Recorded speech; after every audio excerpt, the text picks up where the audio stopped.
y neurológico, el espectro de la enfermedad severa y fatal. Adelante, doctor Cardona. 25 minutos. Muchas gracias, doctor Alfonso. Quisiera confirmar si en estos momentos pueden ver mi pantalla y mi presentación. Sí. Perfecto. Muchísimas gracias, doctor Alfonso, por la presentación. Muchísimas gracias al comité organizador de este congreso por la invitación. El día de hoy voy a compartir con ustedes nuestra experiencia analizando la presencia de Zika en infecciones severas que han incluso llegado a evolucionar a la muerte, y un análisis de la evidencia disponible entre la asociación de la infección por este virus y el desarrollo de desenlace adverso fatal. Inicialmente, cuando el virus inició su transmisión en el mundo, desde su descubrimiento, se consideraba la enfermedad febril causada por Zika como una infección verdaderamente benigna. Y se creía que simplemente era una infección por un arbovirus autolimitada que se caracterizaba por una fase preclínica que luego podía evolucionar a una fase febril, y que después de un lapso generalmente no superior a una semana evolucionaba hacia su resolución completa y luego a una fase de convalecencia, y el paciente quedaba asintomático y se recuperaba completamente. Sin embargo, en la medida en que nuevos brotes y epidemias fueron reportadas en el mundo, y en particular con la aparición de la epidemia de 2015-2016 y el importante efecto que tuvo para la salud pública en Latinoamérica y el Caribe, nuevos desenlaces clínicos que no habían sido reportados previamente para la infección empezaron a notarse en el mundo. Particularmente en Brasil se realizó el reporte del incremento de los casos de microcefalia como efecto adverso fetal cuando la infección ocurría durante el embarazo, y empezó a notarse un incremento de la enfermedad severa derivada del Guillain-Barré asociado a Zika. La evidencia clínica que se fue generando de manera gradual y el reporte de casos en diferentes localizaciones geográficas llevó entonces necesariamente a redibujar lo que sería. Sí, muy buenos días. Muy buenos días. Disculpe, profesor Alfonso, ¿me escuchan y ven mi presentación? Sí, te escuchamos, sigue. Sí, gracias, perfecto. Muy bien. Como les mencionaba entonces, llevó a redibujar lo que sería el espectro clínico de la enfermedad y al mismo tiempo a formular nuevas preguntas de investigación de interés clínico y que verdaderamente para poder resolver necesitarían un enfoque translacional para poder resolverlas de manera apropiada y comprender mejor los fenómenos biológicos que ocurren durante la infección y los factores asociados al desarrollo de severidad. Muy bien. Entonces, definitivamente continuamos pensando que había una fase preclínica, un porcentaje de pacientes que incluso permanecían asintomáticos, como lo veremos más adelante. La evolución a una fase febril, pero al mismo tiempo empezamos a ver que esa fase febril podría no necesariamente resolverse, sino incluso evolucionar a casos severos, que en algunos casos estaban relacionados con Guillain-Barré, pero en otros no necesariamente a Guillain-Barré, sino también a otros síndromes neurológicos o la afectación diseminada de otros órganos y sistemas del ser humano, y que no necesariamente después de la fase de convalecencia el paciente quedaba completamente recuperado, sino que cada vez empezaron a documentarse otros desenlaces adversos que podrían causar o tener un efecto en la carga de enfermedad a largo plazo derivada por Zika. Al mismo tiempo, empezamos a notar la importancia que las características propias de Latinoamérica tenían en la modulación de este espectro clínico, particularmente la infección en un escenario en el que la población venía envejeciendo o viene envejeciendo con mayor número de comorbilidades, un escenario clínico en el que también las coinfecciones jugaban un papel sumamente importante, coinfecciones con otros arbovirus, pero también con otros patógenos, y la presencia de factores de riesgo medioambientales también relacionados con la modulación del espectro clínico. A este respecto, la evidencia disponible actualmente ha profundizado en la caracterización de cada una de las fases del espectro clínico de la infección por Zika. Sabemos que efectivamente hay una fase preclínica y que muchos pacientes permanecen asintomáticos.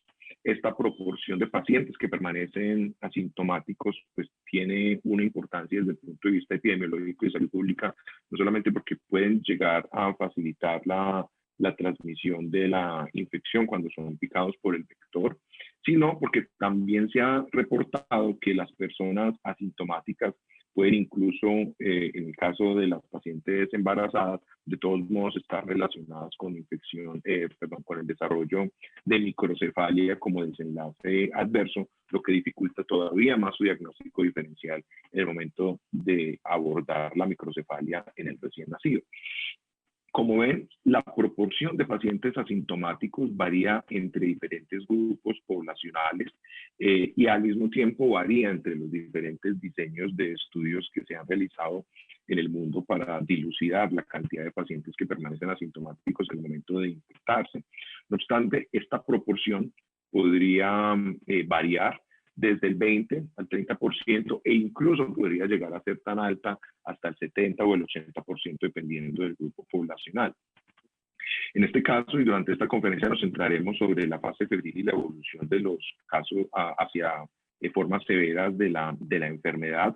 Después de superar esta fase asintomática que se puede presentar durante los primeros 3-4 días de infección, el paciente empieza a desarrollar fiebre. Aquellos que van a hacer síntomas generalmente desarrollan fiebre, mialgias, artralgias, y de manera importante y como hallmark de este cuadro febril, sin que necesariamente sea patognomónico, el edema maleolar y la inyección conjuntival. Incluso muchos pacientes, y esto es especialmente importante en pacientes embarazadas, pueden no llegar a desarrollar fiebre, sino simplemente una enfermedad exantemática.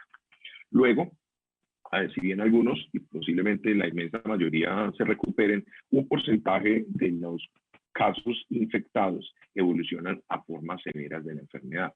Lo que actualmente desconocemos, aunque si bien ya hay publicados estudios al respecto, es la proporción de pacientes que estando febriles evolucionan a formas severas, sea Guillain-Barré u otro tipo de síndromes neurológicos o síndromes derivados de la infección, y los factores de riesgo relacionados con este tipo de desenlace. Entonces, algunos estudios ya han analizado el curso clínico de la infección, en especial el curso clínico del Guillain-Barré relacionado con Zika. Sabemos que normalmente es una paraparesia que de manera particular se puede acompañar también de la lesión del séptimo par, y que generalmente aparece entre los primeros 5 días de la infección, pero puede incluso aparecer hasta 2 semanas, como lo observamos en esta gráfica de la izquierda, producto de una revisión sistemática de casos y estudios clínicos relacionados con Guillain-Barré en Zika. ¿Sí? No obstante, y a pesar de que diferentes trabajos, y en este caso con la participación de la doctora Ruth Martínez, se ha encontrado evidencia que permita ligar de manera causal el Zika con el desarrollo de Guillain-Barré, la evidencia disponible actualmente dificulta el cálculo del riesgo, de cuál es el riesgo de que una persona al infectarse por Zika finalmente desarrolle Guillain-Barré o incluso otros síndromes neurológicos. Y como lo mencionamos, esto es particularmente importante en Latinoamérica, porque si bien inicialmente los casos de Zika se creían que estaban restringidos a Asia y África, después de la pandemia del 2015, el virus ingresó a una población con unas características epidemiológicas diferentes, una población que venía envejeciendo, una población con mayor número de comorbilidades y que además venía con cocirculación de otros arbovirus. Esto posiblemente estuvo relacionado con la aparición, esto además del número masivo de casos que hubo de Zika en Latinoamérica, estuvo relacionado con la aparición de nuevos desenlaces. Entonces empezamos a ver que no solamente los pacientes se resolvían, sino que desarrollaban enfermedad severa, y empezamos a ver compromiso no solamente neurológico, sino también pulmonar, miocárdico. Empezamos a ver también compromiso hepático y del vaso, que muchas veces en pacientes con comorbilidades, pero también en pacientes sin comorbilidades, desarrollaron infección severa.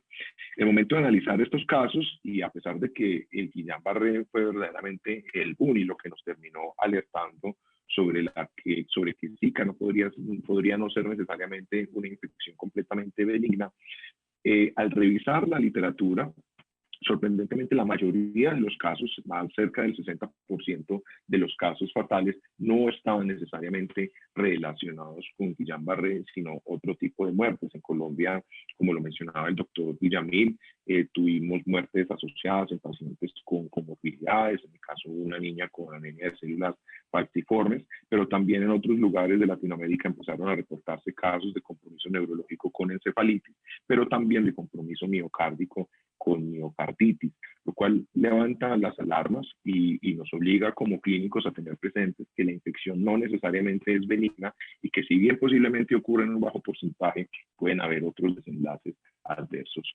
fatales.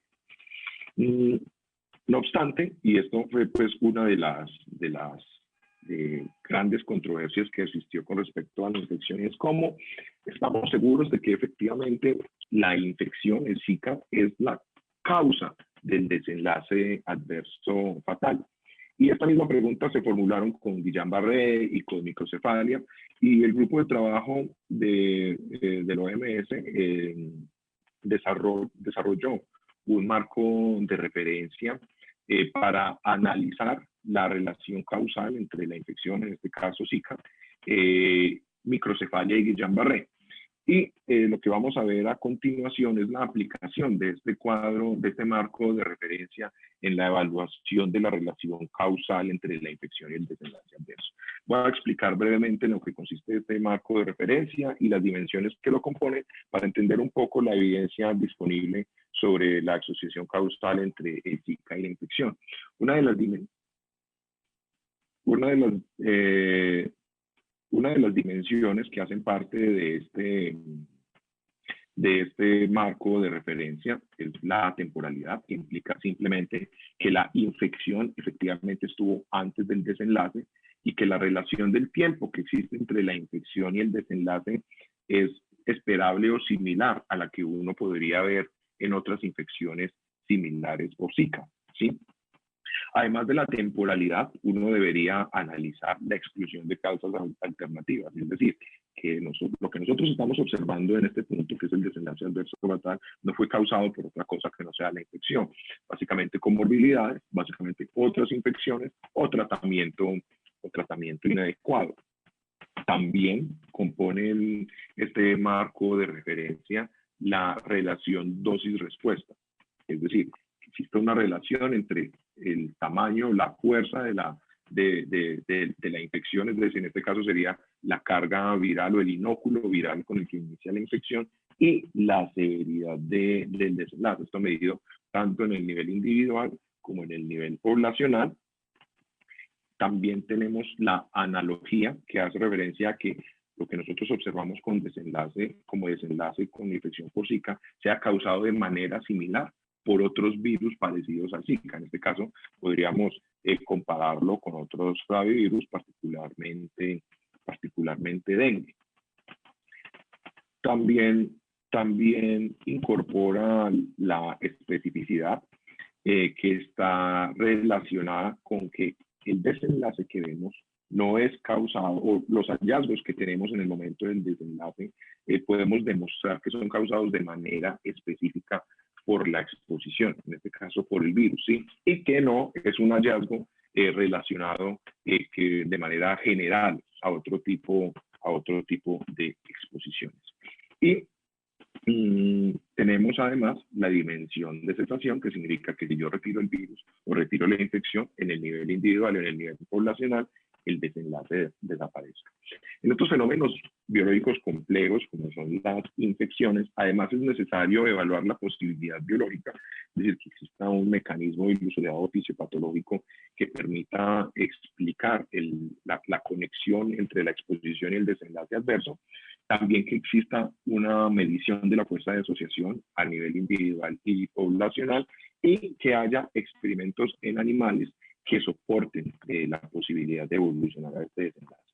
Entonces, considerando esto, voy a resumirles brevemente la evidencia que tenemos en cada una de estas dimensiones. Muchos de ellos dependen de reportes de caso. Tenemos pocos estudios poblacionales, aunque recientemente han empezado a publicarse los estudios poblacionales que nos permitan relacionar la exposición con el desenlace severo o fatal. Y hace parte de las limitaciones del análisis de causalidad que puede hacerse con este virus y la infección severa. En primera instancia, entonces, quisiera compartir con ustedes el análisis de temporalidad, y acá para ejemplificarme que me gustaría mostrar este caso publicado en el New England Journal of Medicine. Este es un paciente de 73 años que tenía como comorbilidad un CA de próstata que se encontraba en tratamiento, y que después de viajar a un área endémica y regresar a su país, de la estadounidense, desarrolla un cuadro febril que termina evolucionando a dolor abdominal, hipotensión, disnea, y finalmente requiere soporte vasopresor, y en el día 4 muere. A este paciente se le toman muestras, se logra diagnosticar mediante RT-PCR, muestras de sangre, se toma RT-PCR y que sale positiva para Zika, el cual además logra, por fortuna, secuenciarse. En este caso, claramente la exposición para Zika ocurrió antes de que el paciente desarrollara el cuadro severo. De hecho, vivía en un área que no era endémica y ocurrió fue justo después de haber viajado, y como veremos de manera similar a otros casos, termina desarrollando un cuadro que es análogo al causado por otros flavivirus. Al mismo tiempo, el tiempo de evolución de la infección, si ustedes ven, evoluciona a formas severas en no más de una semana, que sería lo esperable en la infección por otros arbovirus, y bueno, infortunadamente termina con un desenlace fatal. Muchos de estos casos, y como veíamos en el paciente anterior, un paciente con una comorbilidad importante, y resultaba el cuestionamiento sobre, bueno, ¿será que esto solamente ocurre en pacientes con comorbilidades y verdaderamente la infección simplemente descompensa la comorbilidad y finalmente es la comorbilidad la causante del desenlace fatal? Pues bien, parte de este análisis se completa en la dimensión de exclusión de causas alternativas, y para ejemplificar este caso quisiera compartir con ustedes el caso clínico de una serie de 3 casos publicada por el grupo de trabajo en Brasil, en el que nos muestran una paciente de 16 años, previamente sana, a la que no solamente le hacen diagnóstico diferencial con otras enfermedades infecciosas, incluyendo arbovirus, sino que también descartan otras comorbilidades como enfermedad autoinmune u otro tipo de inmunodeficiencias. Es una paciente que con un cuadro de menos de una semana de duración termina desarrollando un episodio febril que luego evoluciona a hemorragia ictericia y finalmente desarrolla shock hipovolémico, acidosis metabólica y fallece, una paciente previamente sana. Dentro de las otras dimensiones tenemos la relación dosis-respuesta, la analogía y la especificidad, que ya les expliqué previamente en qué consistían. Quisiera acá mostrar este caso particular de un paciente que termina desarrollando un episodio febril y que posteriormente del episodio febril desarrolla un cuadro de coagulación intravascular diseminada en el que se descartan además otras causas alternativas del cuadro, como por ejemplo dengue, leptospira. Se descarta también otras infecciones por arbovirus como dengue o chikungunya, y termina teniendo una alta carga viral. Por supuesto, necesitamos, para poder terminar de analizar la dosis respuesta a estudios poblacionales en los que verdaderamente se relacione el tamaño del inóculo con el desenlace adverso, pero es un caso que ejemplifica cómo en algunos casos severos también hay una asociación con cargas virales altas. Finalmente, en el caso de la especificidad, quisiera compartir este caso en el que el paciente termina desarrollando una falla respiratoria. Este era un paciente que tenía una artritis reumatoide y además consumía alcohol de manera frecuente y que rápidamente después de la infección desarrolla falla respiratoria y muere y tenía una RT-PCR positiva para Zika. Al hacer el análisis histopatológico de los tejidos, encuentran por inmunohistoquímica la presencia de componentes del virus, no solamente a nivel del sistema nervioso central, sino también en el miocardio, en pulmones, también fue encontrado en riñón, hígado y vaso, ¿sí? De manera que son hallazgos específicos en la histopatología de la infección en un paciente que tenía efectivamente una comorbilidad y que termina desarrollando en forma severa. No obstante, hay algunas preguntas por resolver para poder terminar de hacer un análisis completo de la asociación causal entre la infección y el desarrollo de enfermedad adversa. Una de ellas son dilucidar de manera completa los mecanismos fisiopatológicos que llevan a la infección y que verdaderamente existe una posibilidad biológica que explique el desarrollo de este tipo de desenlaces. Sabemos y cada vez entendemos mejor que además no solamente Zika tiene receptores de ingreso diseminados en muchos tejidos y órganos, sino que también tiene importantes mecanismos de evasión celular y de evasión de la respuesta inmune innata a nivel celular y de la respuesta inmune antiviral. Y además conocemos ya mucho mejor los mecanismos de lesión celular.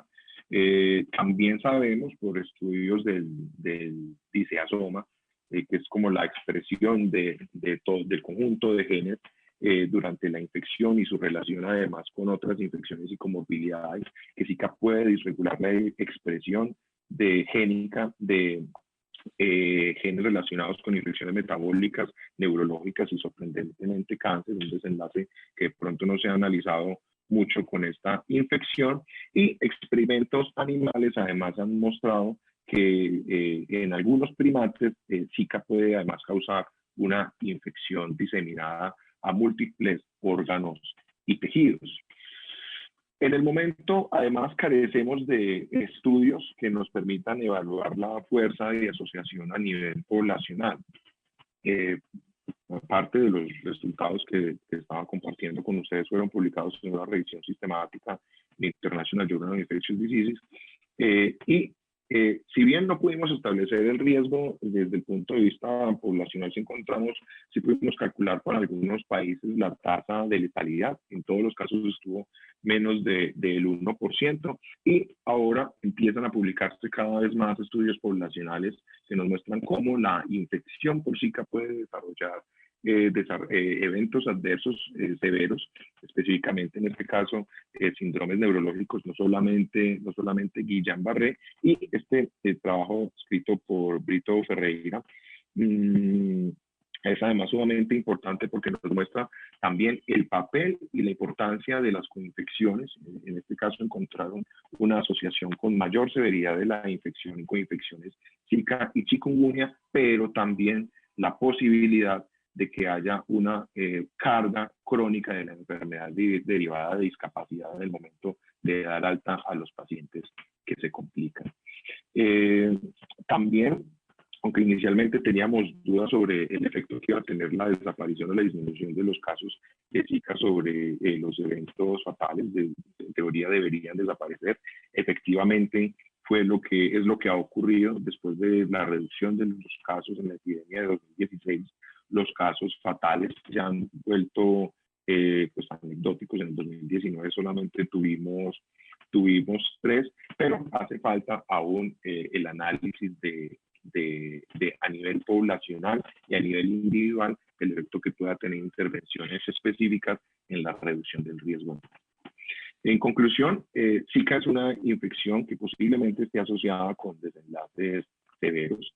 La evidencia es cada vez más fuerte, ligando Zika no solamente con el desarrollo de Guillain-Barré, sino también con el desarrollo de otro tipo de compromiso importante a nivel de órganos y sistemas, compromiso no solamente a nivel neurológico con encefalitis, sino también miocárdico, hepático e incluso hematológico.